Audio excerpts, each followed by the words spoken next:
তো এই ভিডিওতে আপনাদের A to Z পদ্ধতি দেখাবো পিএম বিশ্বকর্মা প্রকল্পে আপনারা অনলাইন কিভাবে আবেদন করবেন, রেজিস্ট্রেশন থেকে শুরু করে ফর্ম ফিল আপ কীভাবে ফর্ম ফিল আপ করবেন, কী কী ডকুমেন্ট লাগবে, সম্পূর্ণ সহজ এবং সঠিক পদ্ধতিতে।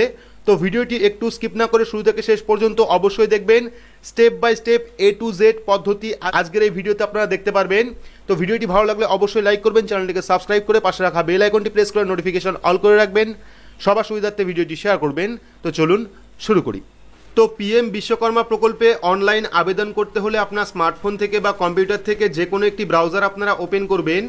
ব্রাউজার ওপেন করে সেখানে গিয়ে সার্চ করবেন pmvishwakarma.gov.in, তাহলেই কিন্তু অফিসিয়াল যে ওয়েবসাইট সেই ওয়েবসাইটটা চলে আসবে।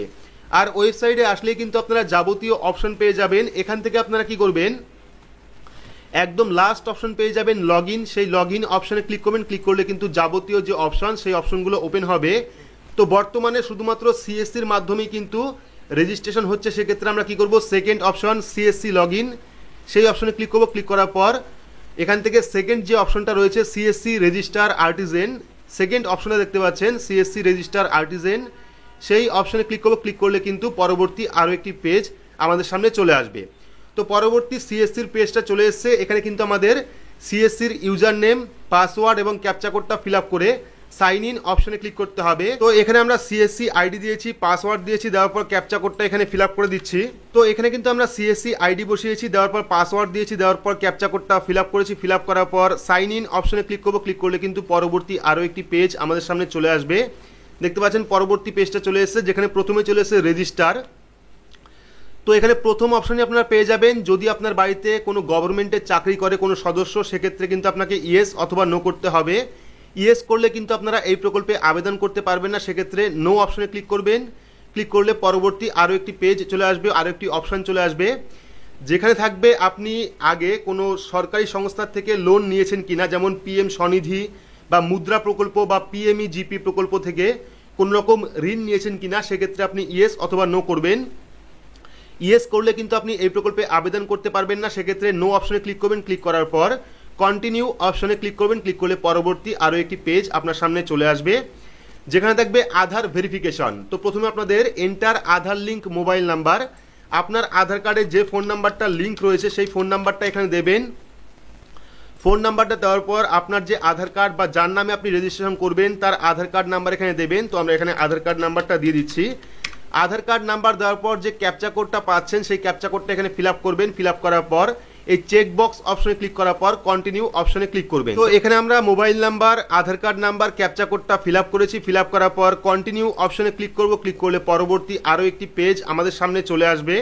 তো এখানে কিন্তু পরবর্তী পেজটা চলে এসে দেখতে পাচ্ছেন ওয়ান টাইম পাসওয়ার্ড। এখানে কিন্তু আপনার আধার কার্ডের যে ফোন নাম্বারটা লিঙ্ক রয়েছে সেই ফোন নাম্বারে একটি ওটিপি পাঠাবে, সেই ওটিপি এখানে বসিয়ে কন্টিনিউ অপশনে ক্লিক করতে হবে। তো আমরা এখানে ওটিপি বসিয়ে কন্টিনিউ অপশনে ক্লিক করব। তো এখানে কিন্তু আমরা ওটিপি বসিয়েছি, বসানোর পর কি করব, কন্টিনিউ অপশনে ক্লিক করব। ক্লিক করলে কিন্তু পরবর্তী আরও একটি পেজ চলে আসবে, যেখানে আমাদের আধার কার্ডটা ভেরিফিকেশন করতে হবে। তো এখানে আমাদের পরবর্তী আধার ভেরিফিকেশনের যে পেজ সেই পেজটা চলে এসে দেখতে পাচ্ছেন, এখানে কিন্তু আধার কার্ড নাম্বারটাও চলে এসেছে। এইবার আমরা কি করব, চেক বক্সে ক্লিক করব। ক্লিক করার পর ভেরিফাই বায়োমেট্রিক অপশনে ক্লিক করব। ভেরিফাই বায়োমেট্রিক অপশনে ক্লিক করলে কিন্তু আমাদের যে ফিঙ্গারপ্রিন্ট ডিভাইস সেই ডিভাইসটা অন হয়ে যাবে এবং সেখানে আপনার বা আপনার কাস্টমারের ফিঙ্গারপ্রিন্ট দিলেই কিন্তু লগ ইন হয়ে যাবে। তো আমরা এখান থেকে ফিঙ্গারপ্রিন্টটা দিয়ে দিচ্ছি। তো এখানে দেখতে পাচ্ছেন ক্যাপচার সাকসেস হয়ে গেছে। এবার আমরা কি করব, ভেরিফাই বায়োমেট্রিক অপশনে ক্লিক করব। দেখতে পাচ্ছেন রিফ্রেশ কিন্তু হয়ে যাচ্ছে অটোমেটিকলি। তো এবার আমাদের পরবর্তী পেজটা চলে আসবে, অর্থাৎ ফর্মটা কিন্তু চলে আসবে।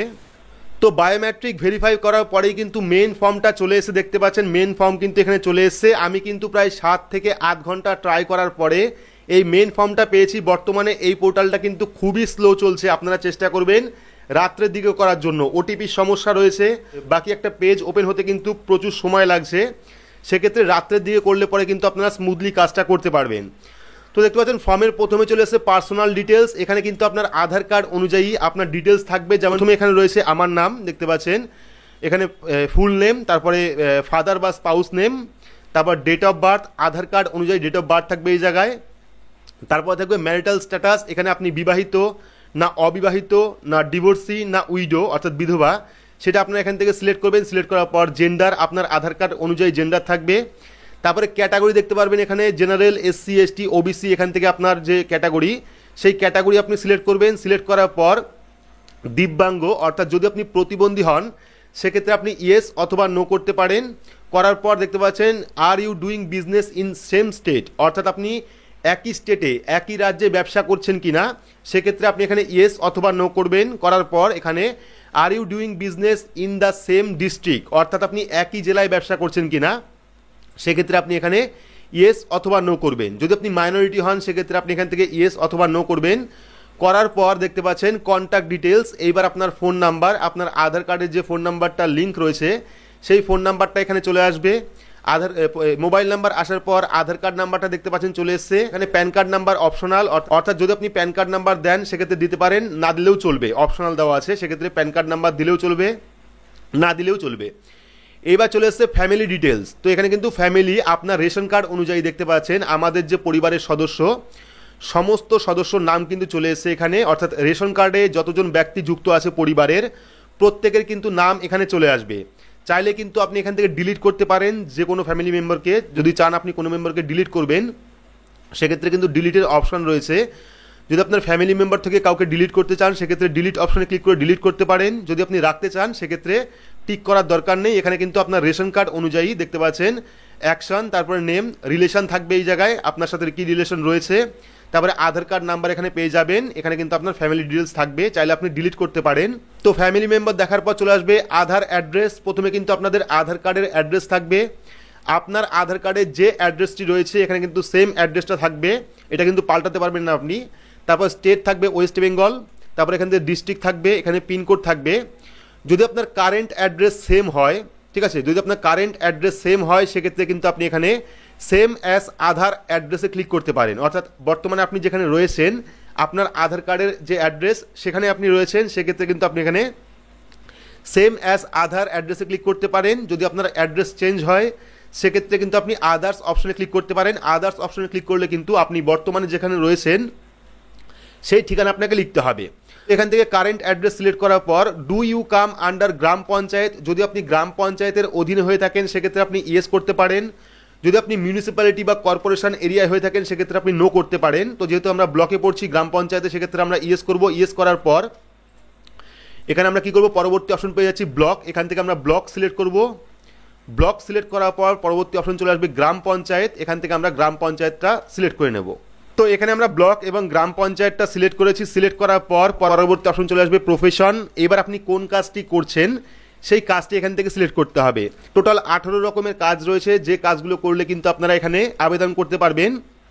এখান থেকে আপনি যে কাজটি করছেন সেই কাজটি সিলেক্ট করবেন। সিলেক্ট করার পর সাব ক্যাটাগরি থেকে আপনি সিলেক্ট করবেন আপনি কোন কাজটি করছেন, অর্থাৎ ধরুন কুমোর, সেক্ষেত্রে আপনি কোন কাজটি করছেন, অর্থাৎ আপনি কর্মকার। তো এখান থেকে প্রফেশন আপনি কর্মকার সিলেক্ট করলেন, সেক্ষেত্রে কর্মকার হয়ে আপনি কী কাজটি করছেন, অর্থাৎ জিনিস তৈরি করছেন না বিক্রি করছেন, সেটা আপনাকে এখান থেকে সিলেক্ট করতে হবে। সিলেক্ট করার পর দেখতে পাচ্ছেন বিজনেস অ্যাড্রেস, এখান থেকে যদি সেম অ্যাজ আধার হয়, অর্থাৎ আপনার বিজনেস অ্যাড্রেস আপনার ব্যবসার ঠিকানা যদি আধার কার্ডে সেম হয় সেক্ষেত্রে আপনি এখানে টিক করবেন।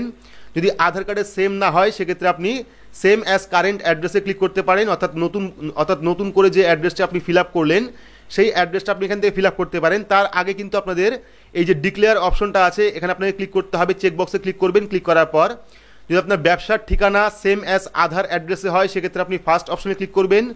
যদি আপনি ম্যানুয়ালি কারেন্ট অ্যাড্রেস লিখে থাকেন সেক্ষেত্রে same as current address click করবেন। ক্লিক করার পর আপনি সেভ অপশনে ক্লিক করবেন। সেভ অপশনে ক্লিক করলে কিন্তু ফর্মটা সেভ হয়ে যাবে। সেভ হয়ে যাওয়ার পর কিন্তু আপনারা নেক্সট অপশনে ক্লিক করবেন। ক্লিক করলে কিন্তু পরবর্তী যে পেজ সেই পেজটা চলে আসবে, অর্থাৎ ক্রেডিট সাপোর্ট ইনফরমেশন। তো ক্রেডিট সাপোর্ট ইনফরমেশনে কি রয়েছে, নেম অফ ব্যাংক, এখান থেকে আপনাদের ব্যাংক সিলেক্ট করতে হবে।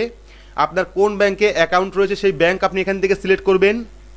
সিলেক্ট করার পর ব্যাংকের আইএফএসসি কোড দেবেন। এখানে আপনার ব্যাংকের আইএফএসসি কোড আপনি ব্যাংকের পাসবুকের প্রথম পাতায় বা চেকবুকে পেয়ে যাবেন, সেক্ষেত্রে আইএফএসসি কোড দেবেন।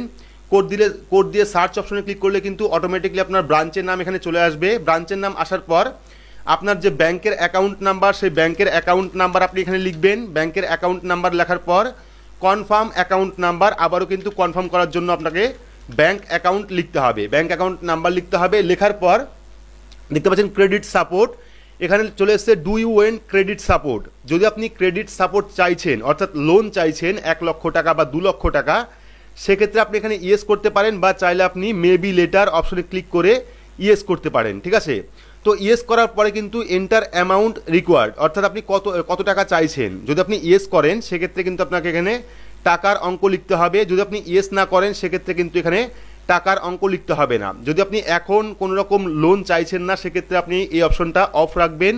যদি আপনি এখনই লোন চাইছেন সেক্ষেত্রে কিন্তু আপনি এখানে ইয়েস করতে পারেন। ইয়েস করার পর এখানে আপনার যে অ্যামাউন্টটা চাইছেন বা যে টাকা আপনি চাইছেন সেই অ্যামাউন্টটা এখানে দেবেন। দেওয়ার পর দেখতে পাচ্ছেন মিনিমাম কিন্তু 50,000 টাকা পাবেন এখান থেকে, ম্যাক্সিমাম 2 লক্ষ টাকা। এখানে অ্যামাউন্ট লেখার পর দেখতে পাচ্ছেন same as savings preferred bank to take loan, অর্থাৎ যে ব্যাংকে আপনার অ্যাকাউন্ট রয়েছে সেই ব্যাংক থেকে আপনি লোন চাইছেন কিনা, সেক্ষেত্রে আপনি ইয়েস অথবা নো করতে পারেন। ইয়েস অথবা নো করার পর চলে এসেছে লোন পারপাস। এবার লোন আপনি কি জন্য নিচ্ছেন, যদি কোনো কিছু কিনতে চাইছেন সেক্ষেত্রে পারচেস অপশনে ক্লিক করতে পারেন। যদি আপনার ওয়ার্কিং ক্যাপিটাল দরকার হয় অর্থাৎ নতুনভাবে ব্যবসা শুরু করবেন সেক্ষেত্রে আপনার টাকার দরকার হয়, সেক্ষেত্রে সেকেন্ড অপশনে ক্লিক করবেন। যদি আপনি ব্যবসা বাড়াতে চান সেক্ষেত্রে থার্ড অপশনে ক্লিক করবেন। ঠিক আছে, এখান থেকে যে কোনো একটি অপশন ক্লিক করবেন। ক্লিক করার পর দেখতে পাচ্ছেন এক্সিস্টিং লোন আউটস্ট্যান্ডিং অপশনাল। যদি আপনার আগে থেকে কোনো লোন থাকে সেক্ষেত্রে আপনি এখান থেকে সিলেক্ট করতে পারেন, এটা কিন্তু অপশনাল, না দিলেও চলবে। তো দেখার পর আপনারা কি করবেন, ডিজিটাল ইনসেন্টিভ ডিটেলস, এখান থেকে আর ইউ ডিজিটালি অ্যাক্টিভ। যদি আপনি ডিজিটালি অ্যাক্টিভ থাকেন সেক্ষেত্রে ইয়েস অথবা নো করবেন। করার পর সেভ অ্যান্ড নেক্সট অপশনে ক্লিক করবেন। পরবর্তী আরও একটি পেজ কিন্তু আপনার সামনে চলে আসবে। তো এখানে কিন্তু পরবর্তী পেজটা চলে এসেছে, যে পেজে চলে এসেছে স্কিম বেনিফিট ইনফরমেশন। দেখতে পাচ্ছেন কি কি বেনিফিট পাবেন। এবার দেখতে পাচ্ছেন প্রথমে চলে এসেছে স্কিল ট্রেনিং। এখানে কিন্তু আপনারা দুটো ট্রেনিং পাবেন, একটা হলো 5 দিনের আর একটা হলো 15 দিনের। যদি আপনারা 15 দিনের ট্রেনিং করেন সেক্ষেত্রে কিন্তু 500 টাকা প্রতিদিন পাবেন 15 দিনের হিসাবে। 15 দিন ট্রেনিং করবেন, প্রত্যেক দিন কিন্তু আপনি 500 টাকা করে পেয়ে যাবেন। এবং টুল কিট হিসাবে যদি আপনি কোনো যন্ত্রপাতি কেনেন সেক্ষেত্রে কিন্তু 15,000 টাকার একটা কুপন আপনি পেয়ে যাবেন, 15,000 টাকা পেয়ে যাবেন। এবং মার্কেটিং সাপোর্ট চাইলে কিন্তু আপনি এখান থেকে সিলেক্ট করতে পারেন কোন কোন সাপোর্ট আপনার দরকার রয়েছে, সেই সাপোর্টটা আপনি এখান থেকে ক্লিক করতে পারেন। ক্লিক করার পর নেক্সট অপশনে ক্লিক করবেন। পরবর্তী আরও একটি পেজ অর্থাৎ ডিক্লারেশনের পেজটা চলে আসবে। এবার কিন্তু আপনাদের এখান থেকে নিয়মাবলী নিয়মাবলী দেখবেন। দেখার পর আই অ্যাগ্রি অপশনে ক্লিক করবেন। ক্লিক করার পর সাবমিট অপশনে ক্লিক করবেন। আপনার ফর্মটা কিন্তু সাবমিট হয়ে যাবে। দেখতে পাচ্ছেন অ্যাপ্লিকেশান সাবমিটেড, অ্যাপ্লিকেশান নাম্বার চলে এসছে এখানে দেখতে পাচ্ছেন অ্যাপ্লিকেশান নাম্বারটা চলে এসছে। তোমায় কিন্তু আপনারা এটা দিয়ে স্ট্যাটাস চেক করতে পারবেন। এবার আমরা কি করব, এবার আমরা ডান অপশনে ক্লিক করব। তো এখান থেকে আমরা ডান অপশনে ক্লিক করলাম। ক্লিক করলে কিন্তু আমাদের অ্যাপ্লিকেশনটা কমপ্লিটলি সাকসেসফুল হয়ে যাবে। অর্থাৎ আমরা কিন্তু প্রধানমন্ত্রী বিশ্বকর্মা প্রকল্পে সম্পূর্ণ রেজিস্ট্রেশন করে নিয়েছি। এরপর আপনি স্ট্যাটাস চেক করে দেখতে পারেন যে আপনার নাম ভেরিফাই হলো কিনা, বা আপনি এই প্রকল্পে আবেদনের যোগ্য কিনা, বা আপনি এই প্রকল্পে ট্রেনিং পাবেন কিনা। তো তারপর এখানে দেখতে পাচ্ছেন অটোমেটিকলি কিন্তু রিফ্রেশ হয়ে দেখতে পাচ্ছেন স্ট্যাটাসের অপশনটা চলে এসেছে। এখানে দেখতে পাচ্ছেন PM Vishwakarma registration step 1, step 2, step 3। এখানে আমাদের অ্যাপ্লিকেশন নাম্বারটা চলে এসেছে। পাশাপাশি দেখতে পাচ্ছেন মাই application, credit support, digital incentive, তারপরে স্কিল ট্রেনিং, তারপর টুল কিট, এখানে যাবতীয় অপশন রয়েছে। চাইলে কিন্তু আপনারা এখান থেকে পিডিএফটাকে ডাউনলোড করতে পারেন। দেখতে পাচ্ছেন পিডিএফ অপশন রয়েছে, এখান থেকে আপনারা পিডিএফ নিয়ে নেবেন, বা ডাউনলোড অপশনে ক্লিক করে কিন্তু আপনারা এটাকে ডাউনলোড করতে পারেন। দেখতে পাচ্ছেন ডাউনলোড অপশনে ক্লিক করলেই কিন্তু এখান থেকে একটা পিডিএফ আপনার ডাউনলোড হয়ে যাবে। অ্যাপ্লিকেশন ফর্মটা ডাউনলোড করলেই কিন্তু আপনার সমস্ত ডিটেলস এখানে পিডিএফ আকারে দেখতে পারবেন। দেখতে পাচ্ছেন আমরা যাবতীয় যা ফিল আপ করলাম সেই ডিটেলস কিন্তু এখানে চলে এসছে। এটাকে চাইলে আপনারা প্রিন্ট আউট করে বের করে রাখতে পারেন। তো আশা করছি সম্পূর্ণ বিস্তারিত বোঝাতে পেরেছি। আপনারা পিএম বিশ্বকর্মা প্রকল্পে অনলাইন কিভাবে আবেদন করবেন। তো এখনো পর্যন্ত কিন্তু সিএসসির মাধ্যমেই আবেদন চলছে, হতে পারে কয়েকদিনের মধ্যে আপনারা অনলাইন অ্যাপ্লিকেশন অর্থাৎ বাড়ি থেকে নিজের সিএসসি বাদ দিয়েও কিন্তু আবেদন করতে পারবেন। সেই সুবিধাও কিন্তু আনা হবে। যেমন প্রথম ই শ্রম কার্ডে সিএসসির মাধ্যমে হতো, কিন্তু পরবর্তী সময়ে কিন্তু আপনারা বাড়িতে বসেই করতে পারতেন। ঠিক একইভাবে পিএম বিশ্বকর্মা প্রকল্পেও কিন্তু এইরকম সুবিধা চালু হবে, যেখানে আপনারা বাড়িতে বসেই অনলাইন করতে পারবেন। তো ভিডিওটি আপনাদের কেমন লাগলো অবশ্যই কমেন্ট বক্সে কমেন্ট করে জানাবেন। অন্য রকম প্রশ্ন থাকলে কমেন্ট করবেন। আর আজকের মতো এইটুকুই, ধন্যবাদ।